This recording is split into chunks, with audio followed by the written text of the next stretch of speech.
और फिर आज हम कहाँ से कंटिन्यू करें।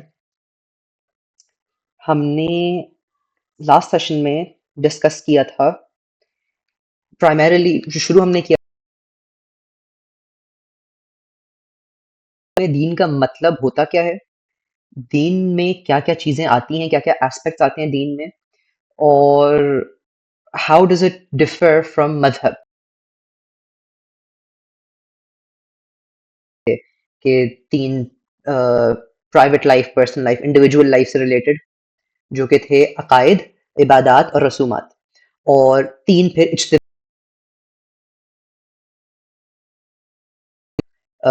मईशत, मईशत, माशरत और सियासत। यस सिले। मेरी सॉरी टू इंटरप्ट महत भाई, लेकिन आपकी आवाज़ बीच में समहाउ नहीं आती, यानी 2-4 सेकंड के लिए और फिर दोबारा। सॉरी। आई वाज सेइंग कि आपकी आवाज़ बीच में मतलब स्किप हो जाती है for a couple of seconds.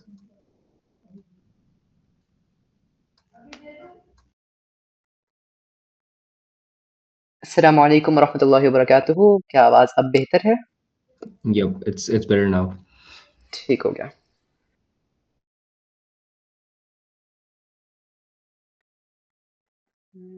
Properties default ठीक है। ओके, तो एज़ आई वाज़ सेइंग कि हम थोड़ा-सा रिकैप कर रहा था कि मतलब दीन के 6 एवेन्यूज़, 6 एस्पेक्ट्स, दीन का मज़हब से डिफरेंस, फिर एज़ ओवर टाइम कैसे हुआ कि किस तरह 200 साल पहले जब वक़्त रिसालत चल रहा था या फिर खिलाफत राशिदा चल रही थी, तो उसमें there was one concept of दीन जो ये ऑफ दीन था कि दीन में ये सारी चीज़ें भी आती हैं। देयर आर दीज़ इज्तिमाई ज़िंदगी के एस्पेक्ट्स टू दीन और फिर कैसे-कैसे ओवर टाइम उस कॉन्सेप्ट को राइट? तो ये सारी बातें हमने इन सम ओवरव्यू लास्ट सेशन में देखी थी। Correct me if I am wrong, last session हमने खत्म किया था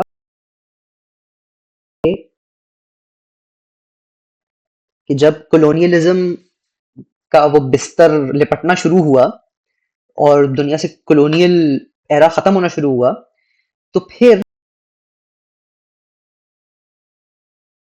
उम्मत में थ्रू आउट सिर्फ पाको हिंद में नहीं, ओवरऑल पूरे मुस्लिम उम्मत में एक बेदारी आना शुरू हुई, एक अवेकनिंग आना शुरू हुई, एक वो concept is more than just नमाज, रोजा, ज़कात, हज। इस्लाम में कुछ और एस्पेक्ट्स भी हैं और उस वक्त से फिर वो तहरीकों की शक्ल में उभरना शुरू हुई। वो तहरीकें बहुत सारी जगहों पे, वो सीरिया में, वो लेबनान में, वो सूडान में, वो अल्जायर में, वो लिबिया में, वो इवन रशिया में टू सम एक्सटेंट बहुत सारी जगहों पे उठी, इंक्लूडिंग इंडिया, राइट?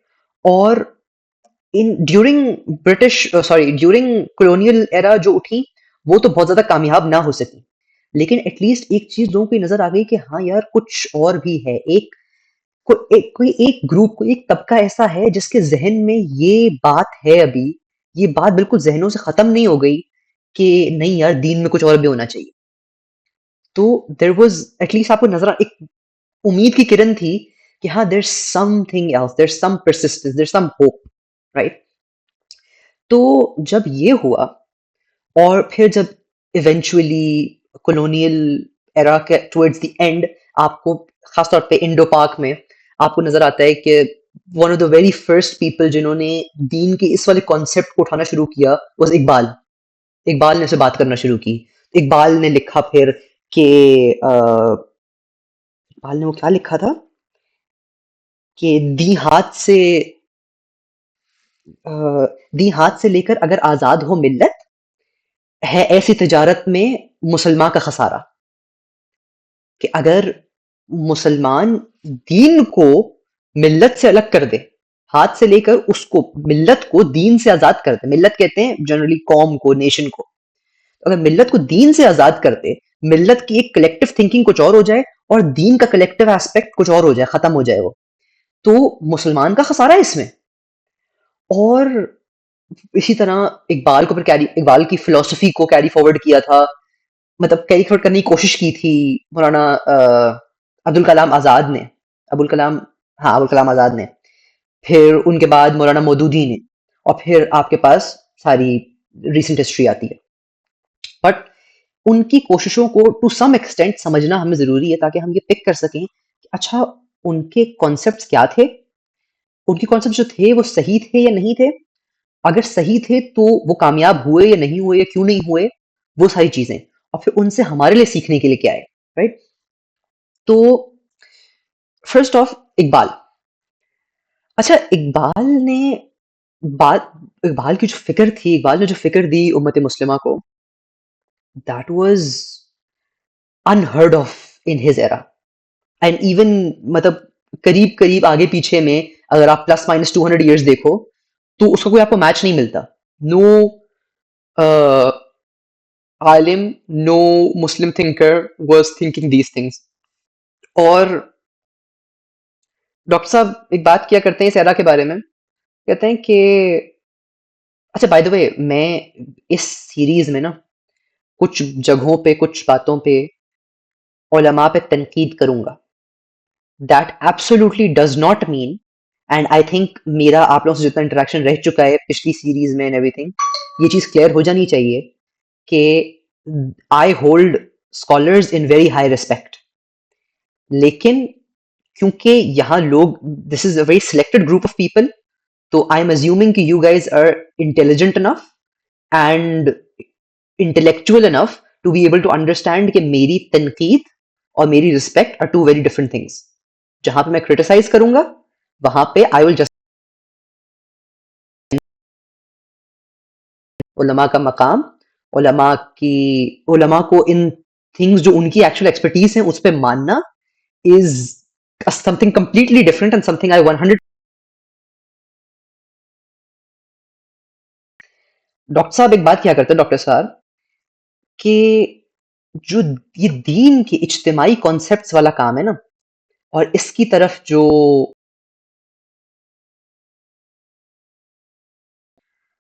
वो अक्सर व बेशतर गैर उलमा ने की है एज अपोज टू उलमा के। बहुत कम, बहुत रेयर आपको कोई फील्ड में, दीन वाली फील्ड में और जिहाद वाली फील्ड में इतना इस तरह से एफर्ट की हो, या उतना अपेरेंट रहा। Case in point, number one example, my voice is not clear, मुझे समझ नहीं आ रहा क्यों आवाज वो नहीं हो रही। क्या बाकियों को भी नहीं आ रही आवाज मेरी?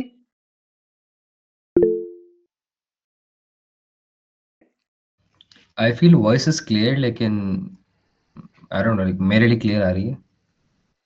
अच्छा, फिर इट्स पॉसिबली आयशा आपके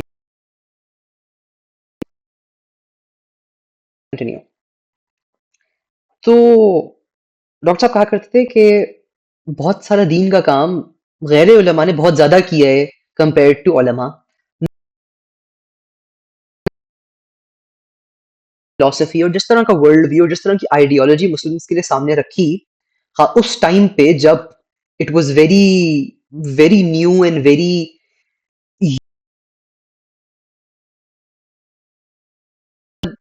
आप एक बात कर रहे हो, आप दीन की बात कर रहे हो ना, जब I will give you an example, recent example, Tony Blair UK का प्राइम मिनिस्टर रहा है,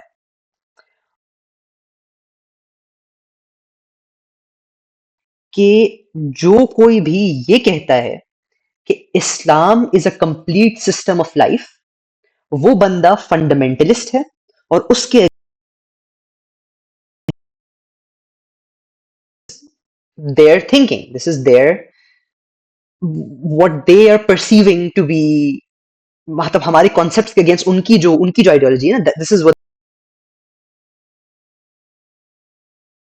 कल बात कर रहे हैं दीन की, सिस्टम ऑफ लाइफ की, हुकूमत इलाहिया की, अल्लाह की हुकूमत की, एक ऐसे मुल्क में जहां the head of its pretty much बगावत, मतलब क्लियर कट, आप you you betraying the government.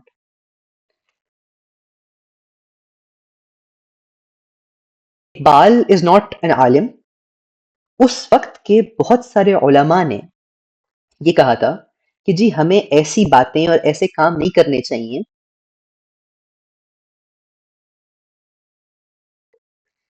Like provoke करें और उनको ऑफेंड करें. क्यों? क्योंकि उन्होंने हमें कम से कम ये मस्जिदें और मदरसे और नमाज रोजा इसकी तो इजाजत दी. टाइम उन्होंने ये कहा था, तो उन पे इकबाल ने फिक्रा चुस्त किया था कि मुल्ला को जो हिंद में है सजदे की इजाजत, नादा ये समझता है कि इस्लाम इस्लाम दीन है. दीन इस्लाम तो आजाद नहीं है. दीन इस्लाम के आजाद होने का मतलब तो ये होता कि हमारा इकोनॉमिक सिस्टम वो होता जो इस्लाम का सिस्टम है, हमारा जुडिशियल सिस्टम वो होता जो इस्लाम का सिस्टम है, हमारा यहाँ कहाँ है इस्लाम आजाद. आपके कोर्ट्स में बैठ के जो जजेस फैसला कर रहे हैं अंग्रेज यहाँ पे, वो कौन से कानून के मुताबिक कर रहा है? वो कुरान के कानून के मुताबिक कर रहा है. यहकुम बिमा अंजलल्लाहु फउलाइका हुमुल काफिरून. कुरान कहता है कि जो कोई भी अल्लाह के नाजिल किए हुए कानून के अलावा को फैसला करेगा. सूरतुल माइदा में आती है ये आयत, और ये 3 दफा रिपीट होता है ये वाला फ्रेज, वमल्लम यहकुम बिमा अंजलल्लाहु. एंडिंग जो है क्यों चेंज होती है, फउलाइका हुमुल काफिरून, फउलाइका हुमुल जालिमून है, वही तो काफिर है.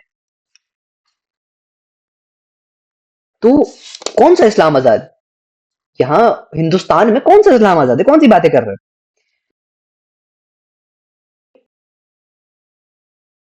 कि सुना है कुदसियों से मैंने. नहीं, क्या है? वो शेर है, बिल्कुल.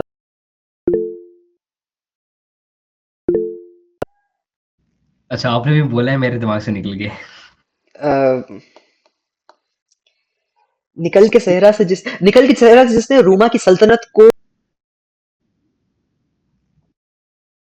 शेर फिर होशियार होगा.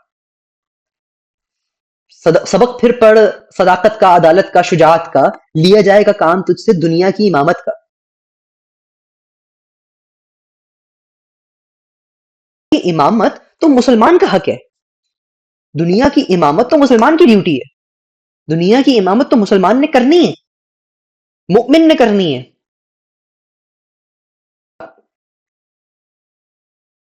और उस वक्त के उलमा को ये हजम नहीं हो पा रही बात.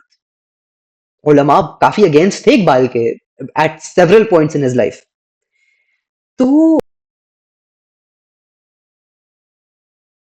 देख रहे हो कि उलमा में नहीं है, और गैर उलमा ये ला रहे हैं कि नहीं भाई इस्लाम में और भी है कुछ, इस्लाम में ये भी है, ये भी देखो.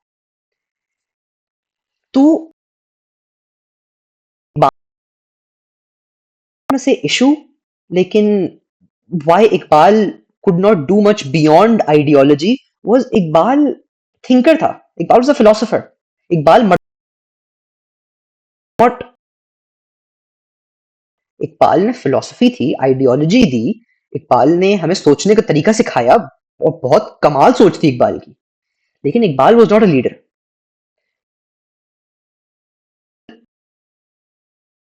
Did not lead any kind of movements. Iqbal did not do.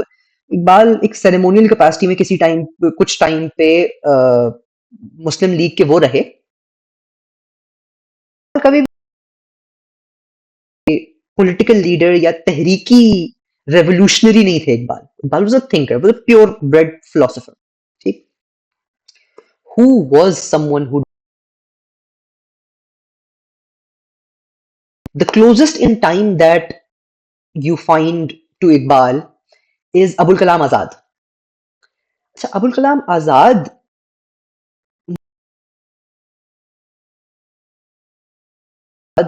एक वो बनाते हैं, एक तहरीक शुरू करते हैं, मूवमेंट शुरू करते हैं हिजबुल्लाह के नाम से। और उनका ये होता है कि हुकूमत उसका की ज़मीन पर अल्लाह की हुकूमत कायम करना, राइट? ये ज़मीन जब अल्लाह की है, तो अल्लाह की हुकूमत कायम होनी चाहिए। और फिलॉसफी एक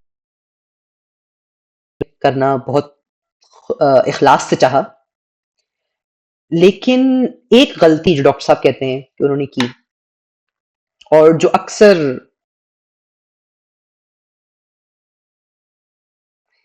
वो ये थी कि उन्होंने ये अज्यूम कर लिया कि अगर कोई मुस्लिम है तो वो मुमिन भी है,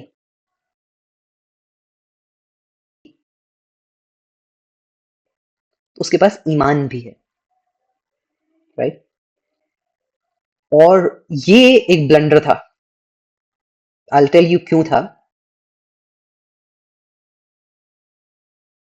आज पे अप्लाई करना जरा जरूरी है। उन्होंने जो गलती की थी वो आज भी इन सम साइड्स के, आज हम मुस्लिम हैं, मुमिन नहीं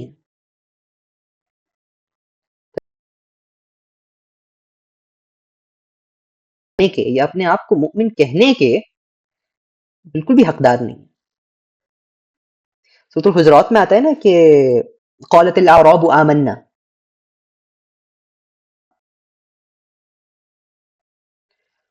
कुल लम तुमिनु, रसूलुल्लाह से कहा जा रहा है आप कह दीजिए तुम ईमान नहीं लाए हो, वलाकिन कुलू अस्लमना।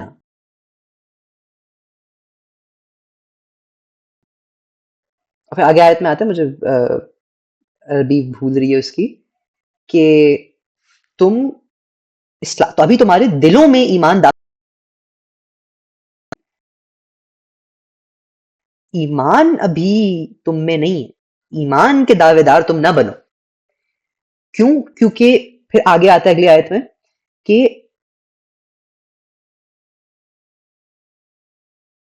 बंदा आया, वो पढ़ के सुनाऊंगा तो वो समझ आएगी, वरना मैं खुद मिक्स कर जाऊंगा।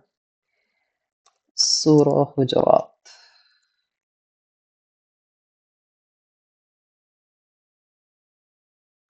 मैंने शायद खोली भी हो, वेट लेट मी सी।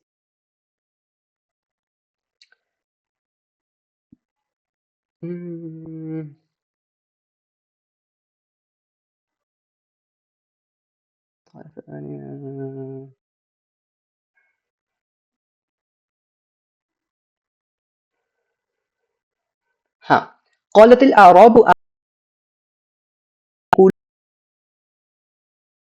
कुछ बद्दू कहते हैं कि हम ईमान ले आए। ए नबी इनसे कह दीजिए तुम ईमान नहीं लाए हो, वलाकिन कुलू अस्लमना, हाँ ये कह सकते हो तुम कि तुम इस्लाम ले आए हो, ईमान तुम्हारे दिलों में दाखिल नहीं हुआ है। व इन तुतीउल्लाह व रसूलहू ला यलितकुम मिन अअमालिकुम शैआ, हाँ तुम मगर तुम अल्लाह और उसके आमाल को, तुम्हारे डीड्स को जाया करने वाला नहीं है बिल्कुल भी, कहीं थोड़ा सा भी तुम्हारे आमाल को जाया नहीं करेगा। इन्नल्लाह गफूरुर रहीम, बेशक अल्लाह बख्शने वाला, रहम करने आती है। इनको कहा गया ना कि तुम ईमान नहीं लाए हो, एक्चुअल डेफिनेशन ऑफ ईमान क्या है? डेफिनेशन ऑफ ईमान है इन्नमल मुमिनून अल्लज़ीना आमनू बिल्लाहि व रसूलिही, जो ईमान लाते हैं अल्लाह पर और उसके रसूल पर, सुम्मा लम यरताबू, और फिर किसी शक में नहीं पड़ते, किसी डाउट में नहीं, अल्लाह, और जिहाद करते हैं अपने मालों के साथ और अपनी जानों के साथ अल्लाह की राह में, उलाइका हुमुस सादिकून, यही हैं जो अपने इस, जो जब ये दावा करेंगे ना कि हम ईमान ले आए, जब ये कहेंगे आमन्ना, तो फिर ये सच्चे होंगे, सादिकून होंगे अपने इस दावे में। इसके अलावा लाते हैं अल्लाह और उसके रसूल पर, शक में नहीं पड़ते और फिर जिहाद करते हैं अपनी माल और जान के साथ। ये है डेफिनेशन ऑफ ईमान, ये है ईमान। ठीक।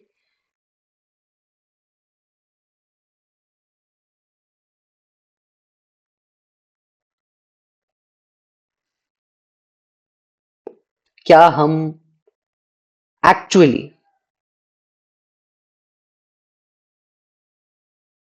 ईमान भी रखते हैं?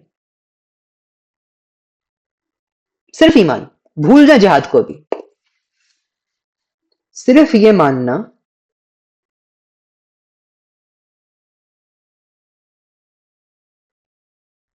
उसने जो कहा है उसको मानना है, उसने जो लिख दिया हमारे लिए वही बेहतरीन है, यही बेहतरीन तर्ज जिंदगी है, इससे बेहतर कुछ नहीं हो सकता। अगर तो हम ये बात मानते हैं तो फिर तो हम कुछ हद तक ईमान की डेफिनेशन पे पूरा उतर सकते।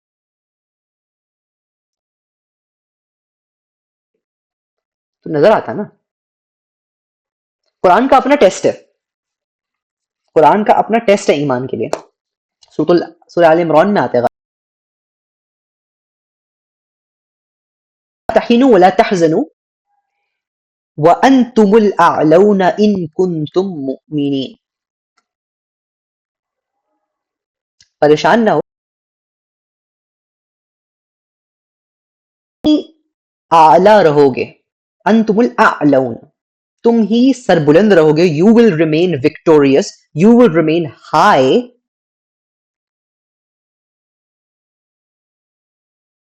तुम मुमिन होगे। आज अगर उम्मत मुस्लिमा on grand scale, on general, on an average level, अगर हम मुमिनीन हो,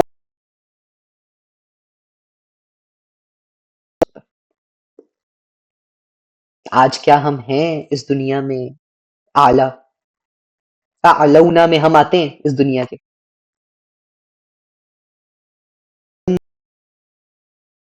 सीट्स में से कोई हमारे पास है?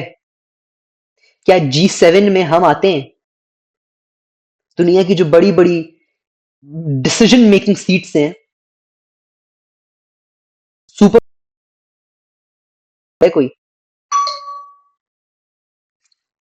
फिर ये तो कुरान कुरान दिखाई दे रहा है ना हमारे अगेंस्ट।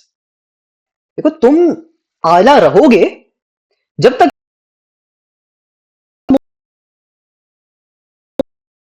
और अगर तुम आला नहीं हो, इसका लाजमी मतलब लॉजिकल इसका ऑपोजिट सेंटेंस भी बनता है ना, कि तुम आला रहोगे जब तक,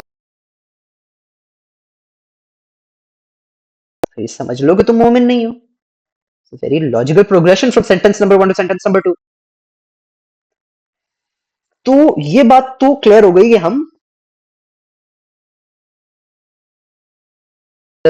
आई tell you the example of Abul Kalam Azad. Abdul Kalam Azad ने हिजबुल्लाह बनाई, उनको उम्मीद ये थी कि उनको मुस्लिम पब्लिक से सपोर्ट मिलेगी, क्योंकि उस टाइम पे public was at least traditionally Islamic. जो हमने वो चार types of, Hezbollah is not a book, Hezbollah was जो मौलाना अबुल कलाम आजाद ने शुरू की थी। तो उन्होंने हिजबुल्लाह शुरू की थी इंडिया में,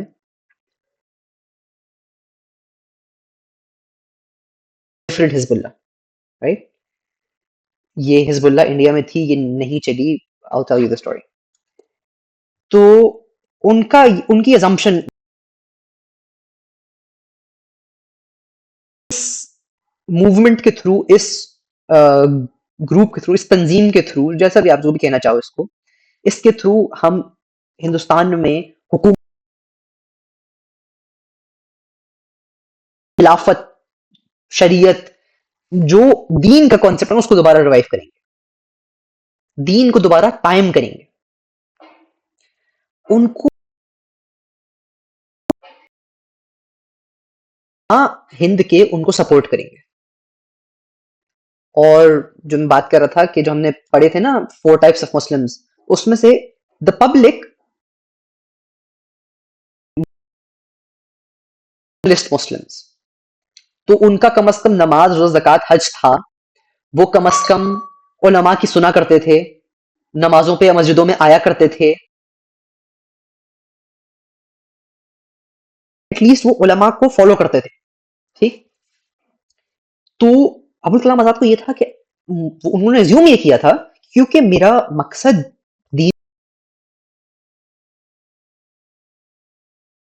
मतलब उलमा ने पढ़ी है ना, प्रॉपर कुरान पढ़ा है, उनको अरबी समझ आती है, उनको चीज़ें ये बात वो समझ सकते हैं। तो ये बात वो समझ जाएँगे और वो मेरा साथ देंगे और अगर उलमा मेरा साथ देंगे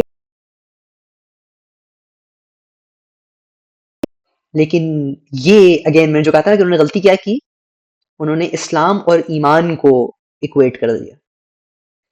तो उन्होंने ये इक्वेट कर उनके अंदर ईमान की वो रोशनी है कि वो इस सच को देख सकें, इस सच को आइडेंटिफाई, इस हक को, इस मैसेज को आइडेंटिफाई कर सकें।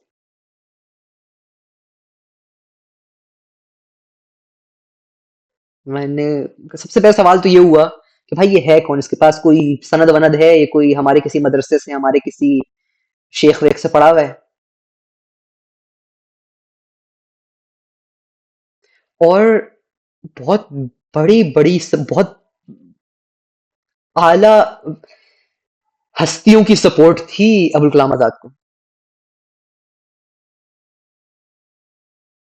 कहा था उलमा कॉन्फ्रेंस में कि मैं इसको सपोर्ट करता हूँ और तमाम उलमा से कहता हूँ कि इसके हाथ पे बैत करो।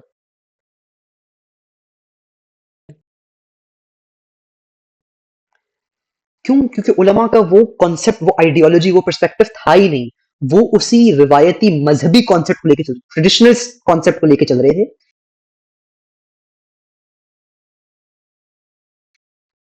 हमारे अंग्रेज हुक्मरानों को ऑफेंड करने की जरूरत नहीं, राइट? तो उन्होंने अबुल कलाम आजाद ने 1912 में हिजबुल्लाह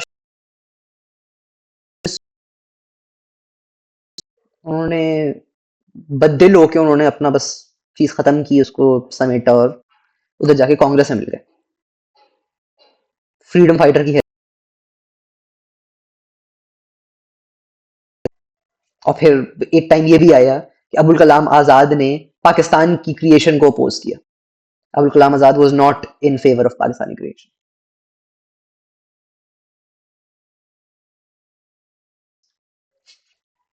मतलब मैं ये नहीं कहता कि अबुल कलाम आजाद ने सही किया, लेकिन there is only so much you can push a person ना। एक बंदा बहुत उम्मीद लगा के लेके आ रहा हूं, मुझे पब्लिक ना भी सपोर्ट करे, मुझे उलमाए दीन तो सपोर्ट करेंगे, जिनको जो दीन के रखवाले हैं, जो क्लेम करते हैं कि तो मेरी बात समझेंगे। उन्होंने भी नहीं समझी तो बंदा हिम्मत हार गया, बंदा पीछे हट गया। उसके बाद बहुत सारी और उस पर मैं कमेंट नहीं करता, डॉक्टर साहब भी कमेंट नहीं करते थे, तो क्योंकि फिर वो बात गलत हो जाती है। बट दिस इज ईमान से इक्वेट कर दिया। ईमान की रोशनी चाहिए ये चीज देखने के लिए। ईमान के बगैर नहीं नजर आता। ईमान के बगैर आप ये कॉन्सेप्ट समझ ही नहीं सकते कि भाई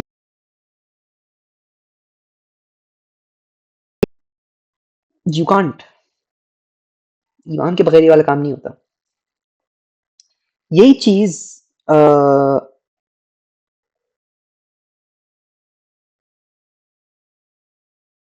एस्पेक्ट की डॉक्टर स्टार दो गलतियां बताया करते हैं। मुझे लगता है वो दोनों गलतियां एक ही हैं। डॉक्टर साहब कहते हैं कि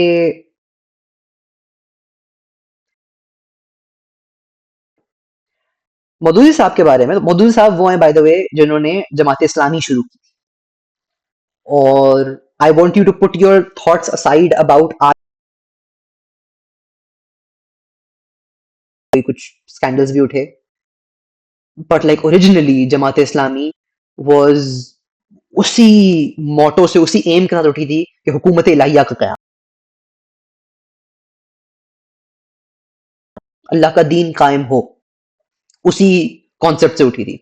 मौदूदी साहब ने मौदूदी साहब is also a very very good thing. Maududi साहब को पढ़ाओ। मौदूदी साहब की बहुत सारी फिलोसफी, बहुत सारी थिंकिंग आज की काफी सारी जमातों की it is, whether it is Shabanul Muslimeen या whether it is Jamaat Islami, या मतलब यू स्टार्ट नेमिंग पाकिस्तान की एक्चुअल दीन का, the vast majority of them उनके पीछे मौदूदी साहब का हाथ है। कोई सम बैकिंग मौदूदी साहब की है कि फिलोसफी असल में वहां से ली हुई है। तो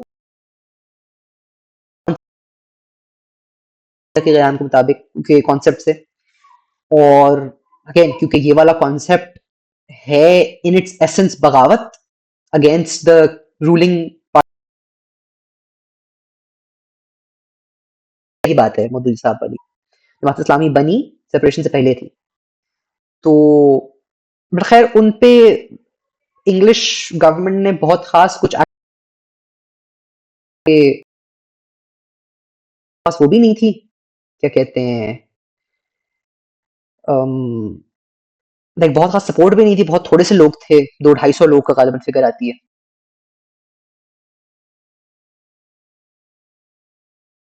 अंग्रेज ने कहा यार इनको करना है तो जो भी कर रहे हैं, इतना वो हमें डेंजर है नहीं इनसे। तो अंग्रेज निकल गया, उसके बाद जमात इस्लामी पाकिस्तान फॉर्म हुई। फिर के जो एक गलती, अच्छा by the way I will tell you something about Maududi साहब। मौदूदी साहब वाज सो, मतलब एंटी अंग्रेज कह लो या एंटी कॉलोनियलिस्ट कह लो। मौदूदी साहब ने ये तक कह दिया था कि ब्रिटिश गवर्नमेंट के लिए you can't work under the British government in any profession other than जो पब्लिक सर्विस वाले,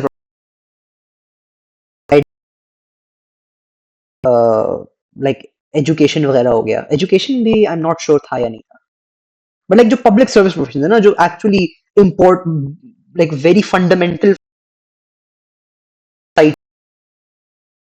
हेल्थ केयर और इस तरह की चीजें। इसके अलावा देर इज गोना बी, अंग्रेज की किसी तरह की नौकरी हराम है, चाहे वो सिविल सर्विस हो, या चाहे वो उसकी किसी तरह की एडमिनिस्ट्रेटिव सर्विस हो, या चाहे उसकी जुडिशरी उसके कोर्ट्स में हो। हर तरह की अंग्रेज की नौकरी मौदूदी साहब ने कहा था हराम है ना, गैरुल्लाह की मुलाजमत है। जब दीन अल्लाह का नहीं है तो तुम उस दीन में चल कैसे रहे हो? तुम्हें उस दीन के अगेंस्ट काम कर, रीजंस जो अगर कोई मुझसे कभी करियर एडवाइस लेना, तो आई से कि don't go into government service, क्योंकि हो ये एस्पेक्ट समझ आ जाए कि यार दीन के लिए काम करना है। और आपको जिस दिन समझ आ गया, जिस दिन एक्चुअली आपने इस पे काम करना शुरू,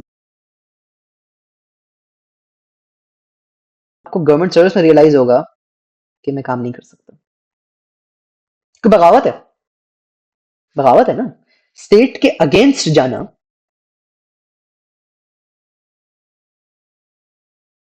आप ये कह रहे हो कि भाई ये स्टेट जिस तरह चल रही है, इस स्टेट का पूरा सिस्टम अपराटस गलत है, गैर इस्लामी है।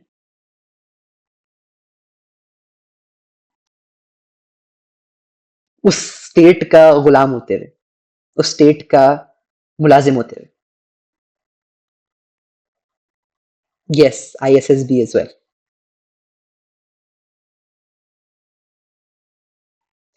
आई से के do not go into government service, क्योंकि आप दीन का काम, अगेन दीन का काम पढ़ाओ, बेसिक्स सब कर सकते हो, लेकिन दीन का काम, जहां आपने ये बात करना शुरू की कि दीन इज सिस्टम ऑफ लाइफ, सूद पे चल रही है। आप सूद खाओ या ना खाओ, डायरेक्टली इनडायरेक्टली आप सूद खा रहे हो।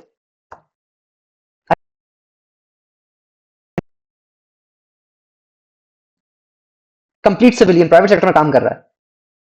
एक हदीस में आता है कि एक वक्त ऐसा आएगा जब मेरी मेरी उम्मत पर एक जमाना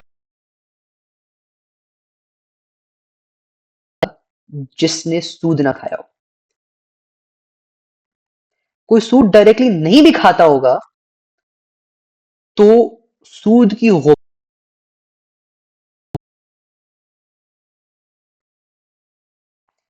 हम जो गंदुम खा रहे हैं, जो आटा यूज कर रहे हैं,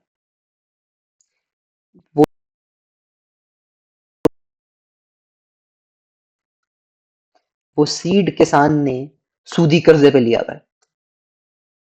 वो जिस ट्रैक्टर से उसको काट रहा है, वो ट्रैक्टर सूदी कर, जो सारा प्रोसेस हो रहा है,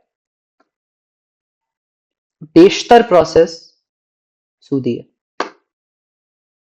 तो आप बेशक सूद लो ना, गर्द उसकी, गुबार उसकी जारी है। आप खाओ ना खाओ, आप इंटरेस्ट वाला लोन लो ना लो, क्या करता है आज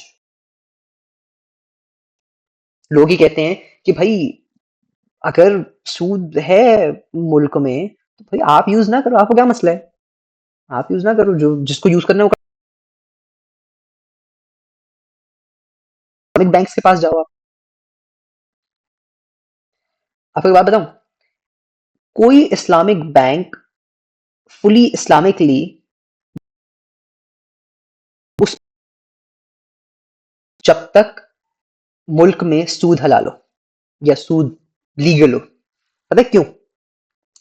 लेट्स से आज कोई इस्लामिक बैंक दूंगा विदाउट एनी इंटरेस्ट दूंगा, या मेरा जो मैं जो इन्वेस्टमेंट आप मुझे इन्वेस्ट करवाएं पैसे, मैं आपको जो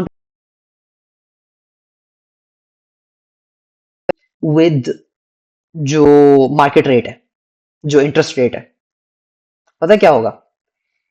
अगर तो वो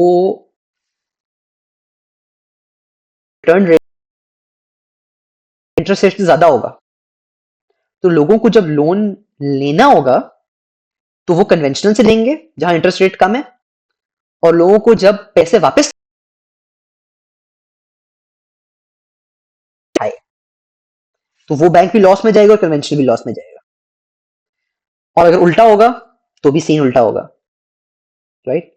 लोग क्या करेंगे, तो ज्यादा रिटर्न ले लेंगी, और जब अपने देने की बात आएगी तो कम इंटरेस्ट वाला, कम रिटर्न वाला एस्पेक्ट लेंगी। इसलिए आज आप किसी भी इस्लामिक बैंक, इस्लामिक फंड, किसी भी चीज का आप रिटर्न रेट देखो ना, तो it very closely mimics country का जो इंटरेस्ट रेट चल रहा होता है।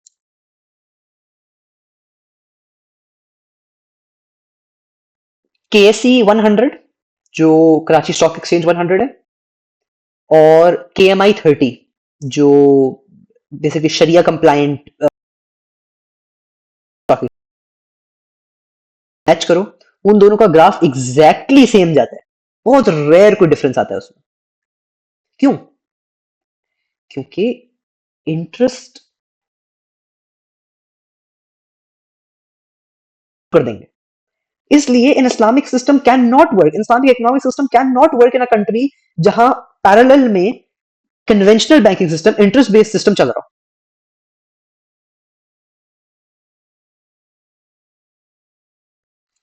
तो मौदूदी साहब was very strict on it. Maududi साहब ने तो बहुत क्लियर कहा था, भाई अंग्रेज के सिस्टम में नॉट अलाउड टू वर्क।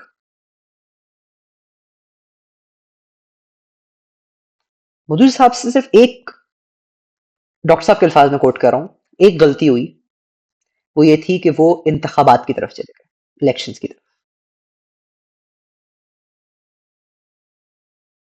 के बारे में डॉक्टर इसरार। अच्छा, by the way doctor Israr भी for a good bit of his life Jamaat Islami में थे, और जमात से वो अलग इसीलिए हुए थे कि जब जमात इलेक्शंस में गई थी, राइट।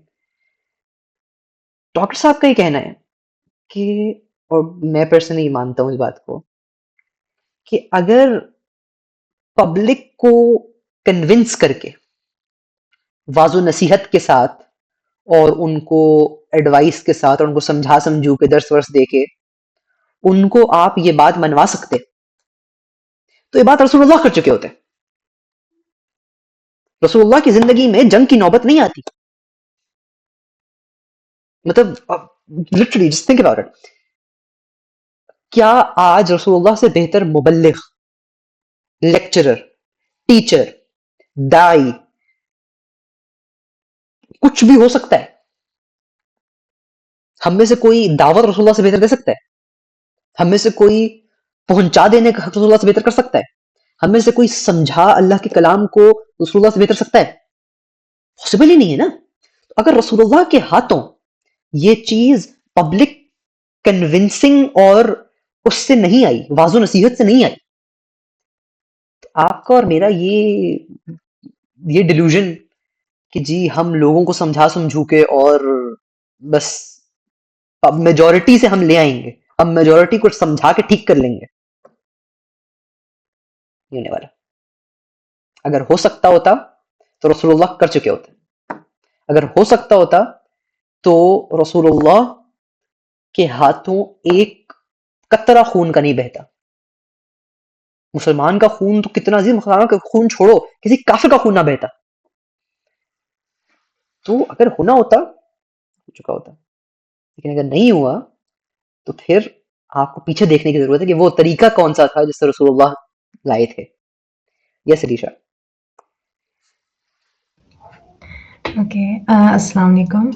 वालेकुम Just अस्सलाम। now, recently, you just raised a point, right? कुछ conversation से आपकी पहले आवाज बहुत कि ज्यादा कट रही है। अब आ रही है? Hello, hello, बाकी अच्छा, सबको आ रही है क्या? hello.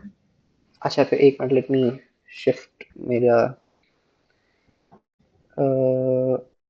Okay, speak now please.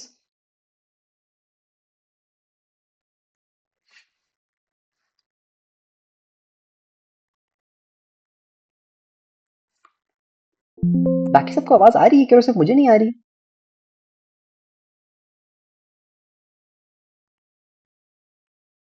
That's odd. ओह अच्छा, मेरा माइक वो म्यूट हुआ है, sorry. Yes please. Okay, Assalamu alaikum. अब आ रही है वालेकुम आवाज? अस्सलाम। Yes, thank you.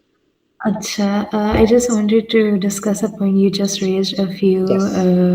statements back कि आपकी एक personal suggestion है कि we as Muslims of the Ummah we shouldn't really go towards government jobs since उसमें सूद involved है ये क्या? But at the same time, don't you think कि अगर हम इस मतलब आपके point में मैं discuss करें, I'm not bashing or anything, right? अगर इस मतलब वो POV से सोचा जाए तो almost all the jobs in this state or country we're living in consist of Sood and आपने एक वो कुरान की आयत भी वो recently share की थी कि correct me if I'm wrong at any translation part of it. Don't be afraid, you will remain high if you are a मोमिन. तो अगर एक शख्स मोमिन होकर आप एक गवर्नमेंट जॉब में इन्वॉल्व हो रहे हो एंड आप एक राइचस मतलब एक वो इंटेंशन के साथ हो रहे हो उसमें involve, I so understand the don't you question. Think we should you know have Muslims in such jobs, especially to represent Muslims and inshallah establish more Muslim countries in the future that are I understand holding the question. I great understand the powers. question. Let me address this. दो aspects. एक तो मैंने ये जो बात कही थी ना कि we shouldn't be involved in, my personal suggestion is कि we shouldn't go into state jobs, government jobs. वो इसलिए नहीं था कि state jobs have to do with सूद। वो आपकी बात बिल्कुल सही है कि that is in all jobs आज की इकोनॉमी में, ठीक। वो इसलिए था कि इफ एंड व्हेन इंशाल्लाह यू समडे रियलाइज कि दीन का काम करना जरूरी है, तो you will find yourself sort of restricted and restrained, आप किस हद तक काम कर सकते हो बीइंग अ गवर्नमेंट सर्वेंट। मैं ये बात personally being a military brat, being the child of a military officer, मैं बात अंदर से रह के बता रहा हूँ ना।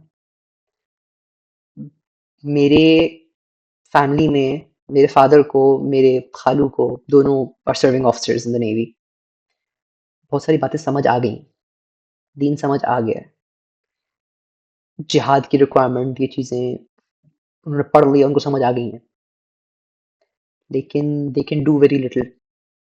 क्यों? क्योंकि सर्विस रिक्वायरमेंट्स और service rules are so restrictive कि you can't go to a protest, you can't be associated with any kind of organizations religious तरह की, ठीक है। You can't host any kind of religious activities या religious events at your home या in your residence। इस तरह की चीजें और सर्विस रिक्वायरमेंट्स। तो अब आपको बात समझ आ भी गई है, लेकिन आप उस पर अमल नहीं कर सकते। This is why I say personally कि don't lock yourself away from service of deen by going into government jobs। मेरा personal opinion ही है। This is not the opinion of Dr. Sar. This is not the opinion of any other scholar that I know. This is my opinion. You feel free to disagree with it. Feel free to go against it. Okay, this is just my personal suggestion, something I have chosen for myself. I was pretty much interested in going into the Air Force, लेकिन I chose against it for primarily this reason. तो again, this is something जो I personally think you guys can disagree with it. दूसरी बात, जहां तक वो ला तहीनु वला तहज़नु इन ला तहीनु वला तहज़नु व अंतुमुल अअलौना इन कुंतुम मुमिनीन, कि डर ना करो, खौफ ना खाओ, परेशान ना हो, तुम ही आला रहोगे, you will remain high if you are a mu'min। ये बात एज अ होल जनरल उम्मत की है, ये किसी सिंगल पर्सन पर अप्लाई नहीं करती, क्योंकि अगेन कोई एक बंदा तो मुमिन होके कोई एक बंदा मुमिन होके बहुत नीचा भी हो सकता है, और कोई एक बंदा बहुत ही बड़ा मुनाफिक होके या बहुत ही बहुत बड़ा मुल्हिद होके बहुत ऊपर भी हो सकता है। It does not apply to one person, it applies to the उम्मा एज अ होल। कि उम्मा अगर मुमिन हो गई, the majority of the ummah becomes believing, actually ईमान वाली हो गई, तो फिर ये पॉसिबल नहीं है कि मुसलमान मगलूब रहें, मुसलमान कैप्टिव रहें, मुसलमान enslaved रहें, या मुसलमान दुनिया में ऑन अ लो लेवल रहें। अगर पक्के मुमिन हो गई उम्मत एज अ होल, तो फिर मुसलमानों का आला होना, अरफा होना, दुनिया पर हुकूमत करना is inevitable, right? तो this is what it means to, इस आयत को थोड़ा सा वहां अप्लाई करना थोड़ा सा गलत हो जाएगा इंटरप्रिटेशन। यस दिल। अच्छा, is it okay if I put up some questions any time का आपने कोई और explain तो नहीं करना point? Let me see how much time we have. 11 minutes. 11 minutes left. चलो, it's not like I can cover the rest of our material, तो let's take questions. सही। अच्छा, I have 2 questions और might be possible कि जवाब के बीच में कोई और सवाल भी आ जाए, तो I hope that is okay। तो क्योंकि this is the topic I personally love a lot, तो अच्छा, the first question I have is कि सिस्टर ने बड़ा एक अच्छा पॉइंट रेज किया, और मेरा थोड़ा डिफरेंट एंगल से सवाल है इसी पे कि how can you fight a system if you don't have at least some power. यानी मैं अगर बैठ जाऊँ सड़क पे आगे, डी चौक पे बैठ जाऊँ अकेला, तो I don't have a power, यानी साथ से वो एमपी लोग गुजर जाएंगे या बाकी चले जाएंगे पार्लियामेंट हाउस में, मुझे उठा के साइड पे बैठा देंगे। तो if I don't have any power, if I don't have any course of action to adapt, ठीक है, मैं समझ आ गया वाला question. Let me address it, then you can ask the next question. Absolutely. ये चीज़ अच्छा बहुत ब्रीफली मैं एड्रेस करूँगा क्योंकि ये बात बहुत इन डिटेल हम आगे डिस्कस करेंगे। ये जब हम फ़राइज़ दीनी के जामे तसव्वुर वो चीज़ें टच करेंगे ना और एक और चीज़ हम टच करेंगे मनहज इनकलाब नबवी कि रसूलुल्लाह ने जो इनकलाब लाए वो किस तरह आया, किन स्टेप्स को फ़ॉलो करके आया। तो उसमें हम ये बात डिस्कस करेंगे। लेकिन in very briefly in very summarised way इस बात का जवाब ये है कि you can't challenge the system without power.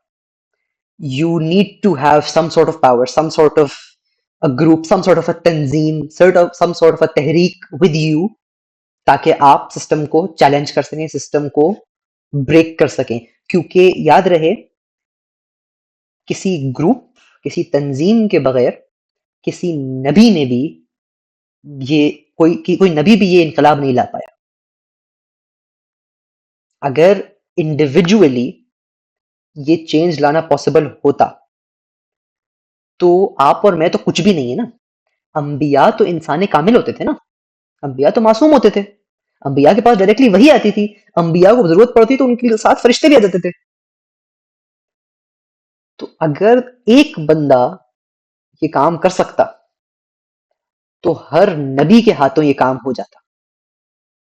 लेकिन डॉक्टर साहब ये कहते हैं उनके नजदीक किसी नबी के हाथों इनकलाब नहीं आया, दीन कायम नहीं हुआ किसी नबी के हाथों सिवाय रसूलुल्लाह के। और वो क्यों? साथ साथी थे, साथियों ने साथ दिया। जो सबसे करीब भी आया ना, हजरत मूसा अलैहिस्सलाम आए जब बनी इसराइल को निकाल के सराय सीना में ले आए और अब था कि जाओ अर्ज मुकद्दस में जाओ और जाके उनसे लड़ो और अल्लाह ताला की गारंटी थी कि तुम लोग जीत जाओगे, तुम लोग जीत जाओगे, तुम्हें विक्ट्री मिलेगी, सिर्फ जाके लड़ लो। तो बनी इसराइल ने साफ इनकार कर दिया, फजहब अंत और रब्बु का फकौतिला कि आप जाएं, आप और आपका रब जाए जाके लड़ ले, इन्ना हाहुना कौइदून, हम यहाँ बैठे हैं, आप जाके लड़ लें, जीत जाए तो हमें बुला लीजिएगा। तो उधर भी नहीं आया, मूसा इस्लाम के हाथों नहीं आया पाया इनकलाब, मूसा इस्लाम के हाथों दीन कायम नहीं हुआ, कोई रियासत कायम नहीं हुई। तो अकेले तो ये काम होने वाला नहीं है। अब आगे वाले स्टेप्स के कैसे पावर कैसे आएगी, क्या होगा, उस पर फिर तफसील से गुफ्तगू होगी अगले कुछ सेशंस में इंशाअल्लाह। Next question. अच्छा, very related question to first one कि आपने बीच में एक स्टेटमेंट कही कि public convincing will not work. तो अगर पब्लिक कन्विंसिंग काम नहीं करेगी तो लाइक व्हाट विल, यानी अगर वही काम नहीं कर रहे तो व्हाट विल वर्क? अच्छा, what I meant by public convincing was, let me clarify a bit, कि अगर हम ये कहें कि हम 51% ऑफ द पॉपुलेशन को इस बात पे मना लेंगे कि भाई देखो ये अल्लाह का दीन है और इसको ऐसे नाफिज होना चाहिए और सिस्टम ऐसा होना चाहिए, उस सिस्टम की नॉन एग्जिस्टेंस में, अभी वो सिस्टम एग्जिस्ट नहीं करता ना, उस सिस्टम की नॉन एग्जिस्टेंस में हम ये बात कहें कि देखो ऐसा ऐसा ऐसा सिस्टम है और अल्लाह ने ऐसा ऐसा ऐसा कहा है, हम ऐसा ऐसा ऐसा मान लो तो फिर ऐसा सिस्टम अच्छा हो जाएगा हमारे लिए। इफ यू से कि 51% ऑफ द पब्लिक, या हमारे यहाँ चलो एब्सोल्यूट मेजॉरिटी चाहिए ना, 67% of the public will agree to this, तो I am sorry to break it to you but you are slightly delusional. नहीं होता, नहीं मानती पब्लिक। आप खुद अपने हल्का अहबाब में देख लो ना, कितने लोगों को आप मना सकते हो कि जी दीन का कॉन्सेप्ट ये है और इस्लाम दीन है। यार छोड़ दो दीन, दीन तो बहुत बड़ी चीज है, दीन के लिए जिद्दोजहद और दीन को कायम करना इज अ बिग थिंग। आप कितनों को ये मना सकते हो कि एक वक्त की बाजमात नमाज पढ़ लिया गया?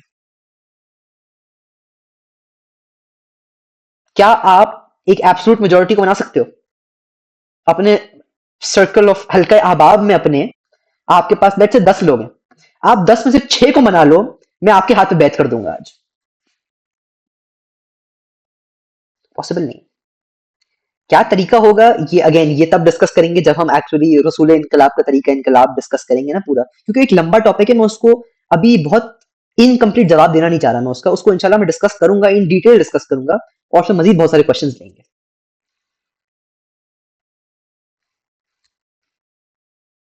Any other question?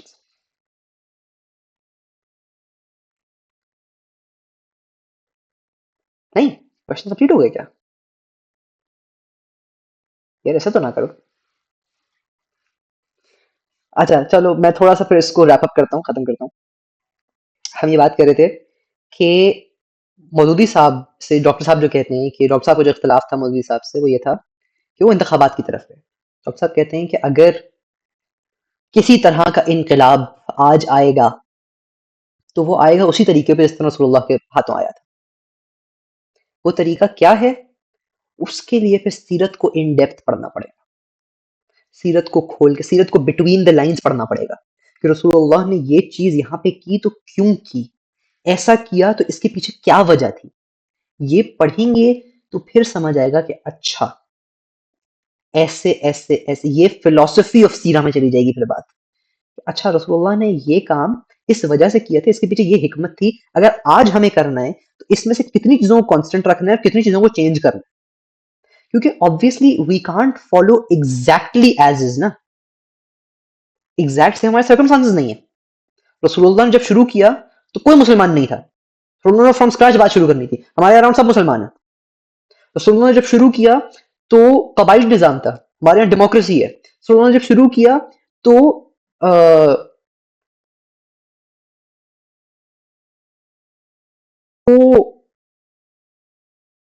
नॉट लोगों को, what was I trying to say, खुद भूल गया ना क्या, इन्ना लिल्लाहि व इन्ना इलैहि राजिऊन। बट द पॉइंट इज कि देयर आर के सामने ऑपोजिशन में कुफार थे, हमारे सामने मुसलमान है। अगर हमने आज खड़े होके बात शुरू की ना कि जी दीन होना चाहिए और सिस्टम इस्लाम का होना चाहिए, कि दीन के खिलाफ, अल्लाह की उतारी हुई शरीयत के खिलाफ फैसला करेगा या उसके बगैर फैसला करेगा वो काफिर है। और ये जितनी हमारी जुडिशरी बैठी हुई है और मेड अप लॉज ये, इन सबको साइड करो। ये हमने बात की तो हमारे अगेंस्ट जो सिपाही खड़ा होगा ना सामने, वो मुस्लिम होगा। तो we can't apply it exactly. हम समझ सके, हम हिकमत के तहत ये फैसला कर सकें कि क्या चीज एज इट इज अप्लाई करनी है और क्या चीज नहीं करनी, क्या चीज रसूलुल्लाह इस वजह का अप्लाई करना है। बेशक मॉडर्न लेंस में उसका कुछ प्रैक्टिकल इंप्लीमेंटेशन डिफरेंट हो थोड़ी सी, राइट। तो ये चीजें पर हम सीरत का पूरा मुताला और इस पर डॉक्टर साहब का, अगर आप में से कोई पढ़ने से शगफ रखता है बुक्स पढ़ने से, डॉक्टर साहब की दो किताबें हैं। एक छोटा किताबचा है जिसका नाम है रसूल इनकलाब का तरीका इनकलाब, कि रसूल की थोड़ी हल्की पतली किताब है, इसके लेक्चर्स भी हैं। I am not sure if it's available in English, I will check. और एक दूसरी किताब है मनहज इनकलाब नबी, नॉवल साइज की किताब है, 200-300 पेजेस की किताब है। वेरी गुड बुक्स, बहुत पढ़ने वाली हैं, लेकिन उनको हम इन सम समरी डिस्कस करेंगे इन सेशंस में भी। तो if you want to slightly go ahead and sort of prime your brains, they're good reads. I'll share links in the group. तो बट उनको मेनली हम डिस्कस करेंगे इन द सेंस ऑफ कि अच्छा अगर होगा तो किस तरह होगा। And obviously you guys can disagree with it, doctor साहब का काम है ना, इट्स नॉट किसी नबी का काम नहीं है। तो feel free to disagree with it, feel free to read it and critique it and we can discuss it, but that's that. तो इंशाल्लाह I will share a few links in the group. मैंने जो बात लाल मस्जिद के regarding करनी थी वो थोड़े एंड में थी, तो मेरे कंटेंट की तो वो रह ही गई, बट इंशाल्लाह उसको नेक्स्ट सेशन में हम टच कर लेंगे। सुब्हानक अल्लाहुम्मा व बिहम्दिका नशहदु अन ला इलाहा इल्ला अंता नस्तगफिरुका व नतूबु इलैक। जज़ाकुमुल्लाहु खैरन। अस्सलामु अलैकुम व रहमतुल्लाहि व बरकातुहू।